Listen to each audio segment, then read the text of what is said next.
Olá, galerinha do terceiro ano, tudo bem com vocês? Videoaula de número 3, a parte de número 3 sobre fissão nuclear, fusão nuclear, usinas nucleares, radioatividade. Estamos estudando tudo isso agora, tá certo? Deixa eu me colocar aqui em câmera maior.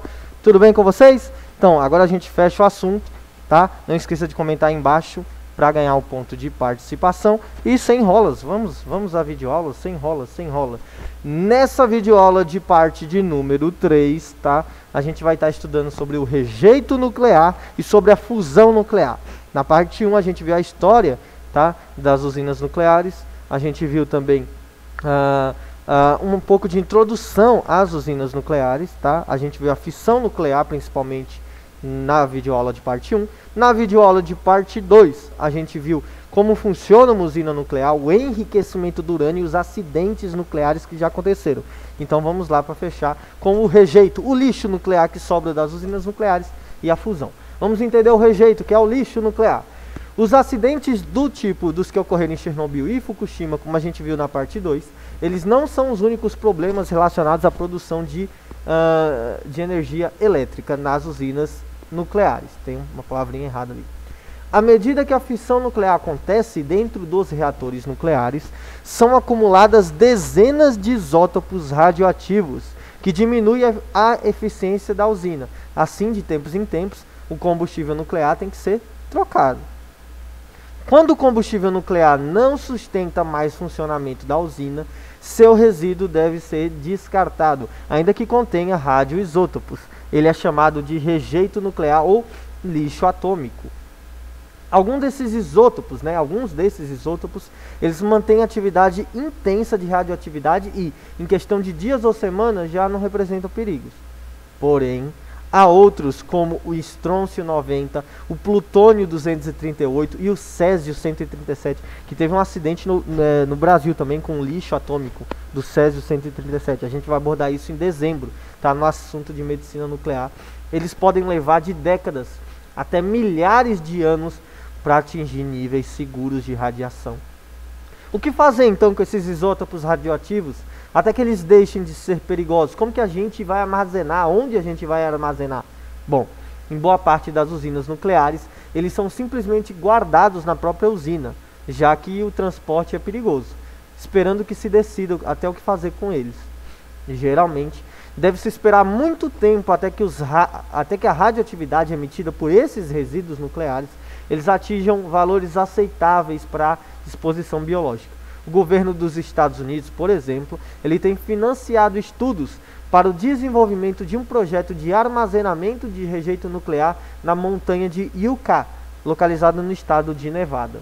O depósito da montanha de Utah ficaria a 300 metros da superfície em uma série de túneis que conteriam milhares de toneladas de rejeito nuclear. O contexto geológico da região, localizada remota, reservatório de água subterrâneo isolado, clima seco, faz desse depósito uma solução aparentemente promissora, né? Porém, no entanto, impasses políticos e financeiros atravancam esse processo que não tem previsão de retomada, né, nem para a conclusão do depósito. Aí está a montanha de Utah, lá na página 108, tá certo? No Brasil, eu já falei que tem duas, né? Tem o Angra 1 e o Angra 2, o Angra 3 está sendo construído. No Brasil, os resíduos radioativos oriundos da Angra 1 e da Angra 2 também estão confinados em galpões anexos às usinas. Entretanto, há previsão de que em 2019 o espaço desses depósitos intermediários se esgotará. Segundo o poder público, estudos para a construção de um depósito definitivo estão em andamento. 2019, ano passado. E aí, o que fizeram com esse lixo atômico? Vamos lá, vamos continuar então. Fusão nuclear, gente. Agora a gente já entendeu que a fissão a gente pegou o exemplo de um núcleo de urânio, a gente bombardeia ele com um nêutron, tá? Numa velocidade da luz aproximadamente. Esse nêutron ele se separa em dois núcleos menores. Fissão é se separar. E fusão, o que vai ser fusão? Ah, tá no nome, né? É juntar. Vamos ver como funciona a fusão. A reflexão sobre o Sol ocorre há muito tempo. Os gregos acreditavam que o deus Hélios conduziam uma carruagem que levava o Sol e percorria o céu de um lado para o outro durante o dia e sempre reaparecia do mesmo lado da Terra todos os dias. A revolução científica do século XVI e XVII mostrou que o Sol era o centro de um sistema formado por ele, o heliocentrismo, por planetas e por satélites, mas até o século XIX ainda não era clara a origem do calor que era emitido por esse astro. A possibilidade de que o sistema solar já pudesse existir há alguns bilhões de anos era tempo demais para que o Sol gerasse calor por um processo de combustão e não acabasse o combustível, né? As pesquisas sobre a composição do Sol, eles indicam que contém grandes quantidades do elemento químico hidrogênio, aproximadamente 71%. E aí aquilo que eu falei para vocês, vocês voltem, olhem lá na tabela, hidrogênio, tá? É o de número 1, tá? Da tabela periódica. Então, não se esqueçam de sempre estar olhando a tabela periódica na página 270. E do elemento químico também, hélio, que é o número 2, tá? Ele tem 27% de hélio e 71% de hidrogênio no Sol. O percentual restante corresponde a traços de elementos químicos como oxigênio, carbono e ferro. Em 1925, o trabalho de uma astrônoma britânica naturalizada estadunidense, a Cecília Payet eu não vou conseguir falar o nome dela. Gaposchink, acho que é isso. Gaposchink. Ela é britânica, né? Era para ter um nome mais fácil. Tá parecendo que ela é lá da África. Mas enfim, ela que nasceu em 1900 e morreu em 1979, foi a primeira a mostrar que o Sol é composto principalmente pelo hidrogênio. Então ela foi a responsável. Vou chamar ela apenas de Cecília, tá? Fica mais fácil. Desde então, por meio da análise do espectro solar, já foram identificados cerca de 67 elementos constituintes no Sol. A temperatura na superfície do Sol, olha a temperatura, 6.000 graus Celsius. Quer pegar um bronzeamento? Vá para o Sol. Porém, no seu interior, a temperatura atinge 15 milhões de graus Celsius. Quer torrar um pouquinho? Vá para dentro do Sol. Então vamos lá, só para a gente entender. Aqui eu acho que minha foto está na frente, né? Eu estou na frente, mas tinha a imagem da Cecília, não vou falar o resto do nome dela. E aqui está o percentual de quais átomos compõem o Sol. Hidrogênio, 71% é hidrogênio, 27% é hélio, menos de 1% oxigênio, menos de 0,5% carbono, menos de 0,1% nitrogênio, o silício, o magnésio, o neósio, o ferro e o enxofre. Muito pouco, né, a quantidade deles. Para a gente só entender então nessa imagem, ó, o núcleo. É no núcleo que está ocorrendo a fusão de hidrogênio, de átomos de hidrogênio que se fundem e formam o hélio, tá certo? Aqui é a zona radioativa.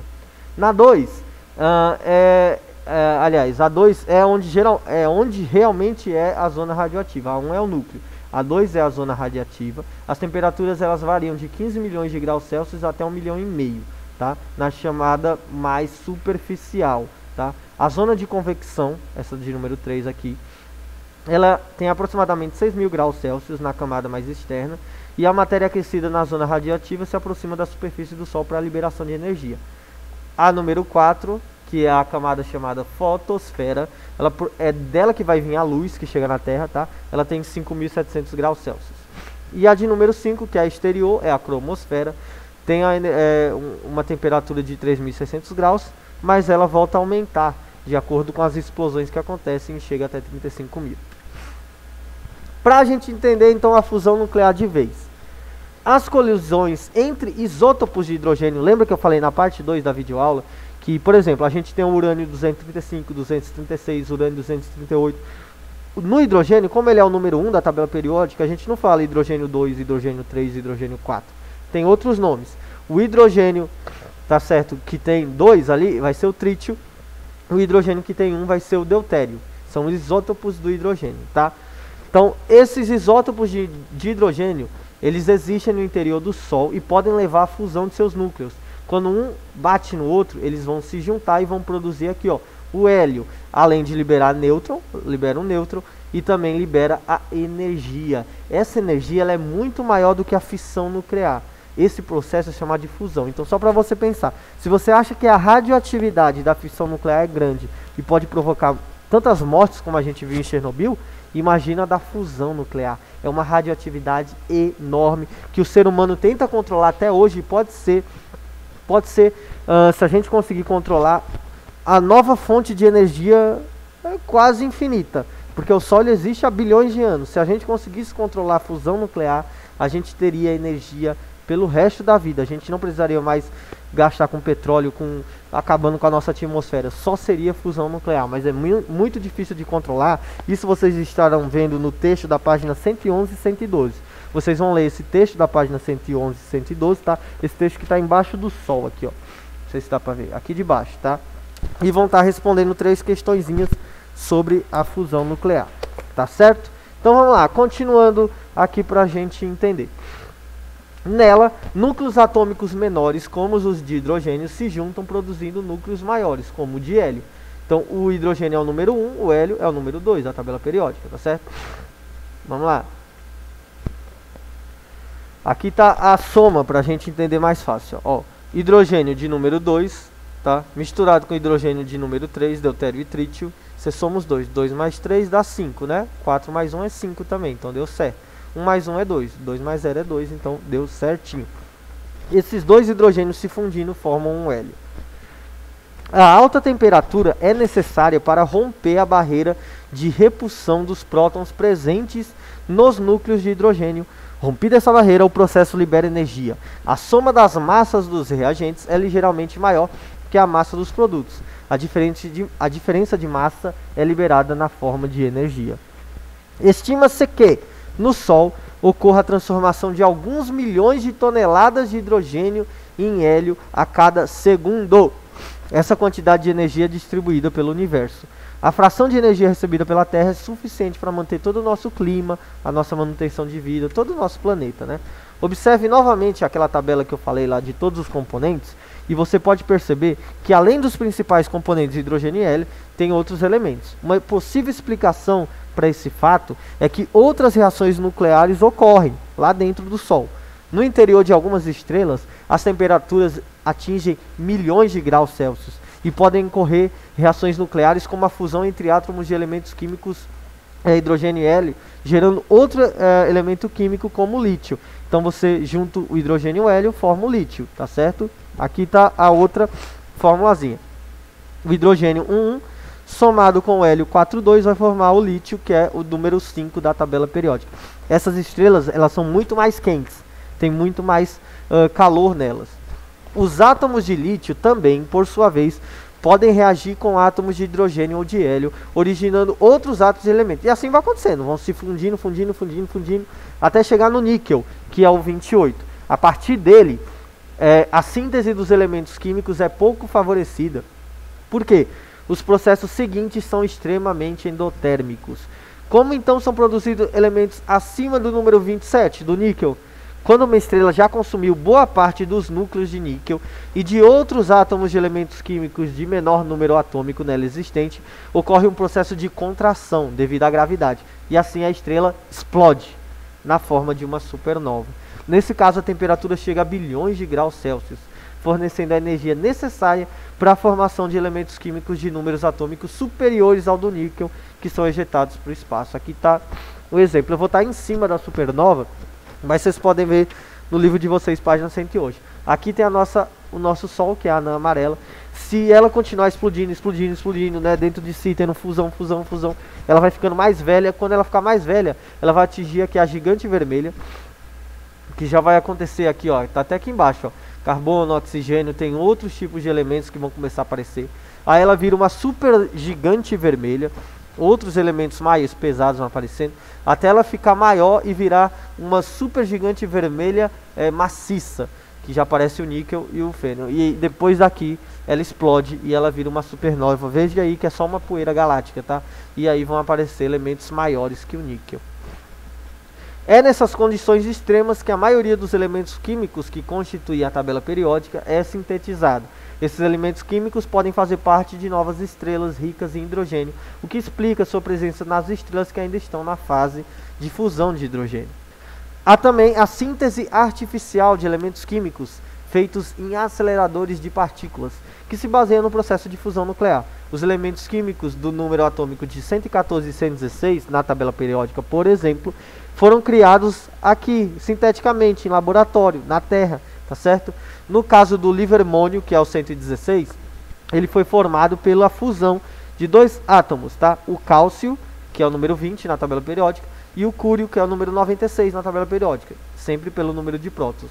O livermônio, ao ser formado, também se mutou e se transformou no fleróvio, tá? Que é o 114, por emissão de radiação. Os cientistas também criaram o fleróvio separadamente, né? Substituindo pelo cúrio, que é o 96, né? Como a gente já viu, e o plutônio, que é o 94. Todos os elementos químicos com número maior que 92 foram produzidos em laboratório. Então vejam a tabela periódica para vocês entenderem bacaninha, tá certo? Gente, acabou nossa videoaula. Atividades aí na página 113 e 114 de 1 a 6. Não esqueça que também tem na 112, tem 3 questõezinhas sobre fusão nuclear. E é isso aí, tá certo, gente? Muito obrigado por essa videoaula. Não esqueçam de comentar aí embaixo para estar ganhando o seu ponto de participação, beleza? Essa é a videoaula de número 3. É isso aí, galera. Estudem bastante. Assistam os vídeos que eu recomendei, as 2 reportagens da Globo e a história completa. Eu vou mandar também uma entrevista do Danilo Gentili, que é engraçado e vocês vão aprender bastante. E é isso aí. Fechamos aqui. Muito obrigado a todos. Energia nuclear. Tchau, galera. Valeu, gente.